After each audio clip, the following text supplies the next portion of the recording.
Après plusieurs années sans être alimentés en eau potable, les habitants du quartier Plateau de 15 ans et Batignolles dans le 4e arrondissement Mongali sont à nouveau desservis à cette ressource vitale et indispensable pour la vie par le biais de ce forage industriel d'une capacité de 40 000 litres d'eau par heure, d'un réservoir de 80 000 litres et une pression à pompe de 36 000 litres par heure, initiée par la Congolaise des eaux. La mise en service de cette station eau pratique est saluée par les habitants de cette zone. Des années, on est là sans eau, mais là, subitement, l'eau est en train de couler en abondance. Il n'y a plus à acheter l'eau, à faire des corvées, payer les gens pour aller acheter l'eau. Que ça puisse seulement continuer comme ça, parce que quand l'eau ne coule pas, là, on est obligé de se déplacer, d'aller jusqu'au bourdon, pour aller puiser de l'eau. Présentant cette unité de production d'eau, le directeur de la Congolaise des eaux s'est apaisanti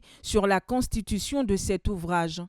La station eau pratique est constituée de 2 forages de 65 mètres de profondeur, équipés chacun de sondes de niveau, avec un débit de 20 mètres cubes chacun, soit un total de 40 mètres cubes heure, correspondant à une capacité de production de 960 mètres cubes par jour. Une station conteneurisée de potabilisation pour la correction du pH et la désinfection de l'eau.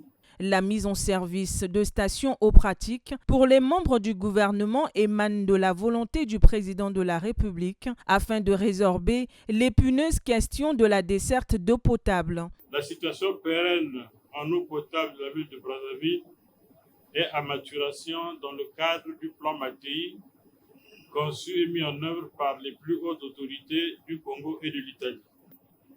Ce plan prévoit la construction d'un nouvel ouvrage de grande capacité au lieu dit Doué 2.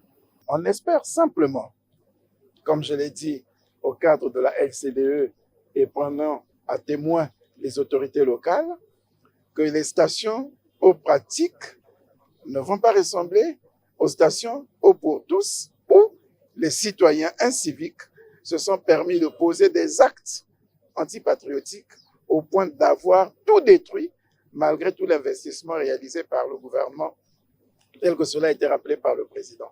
Après la mise en service du forage industriel de la Patte d'Oie, interviendra dans les prochains jours celui de la zone de Kombo-Mantari et des quartiers sud dans l'objectif de renforcer la desserte en eau potable dans les zones périphériques.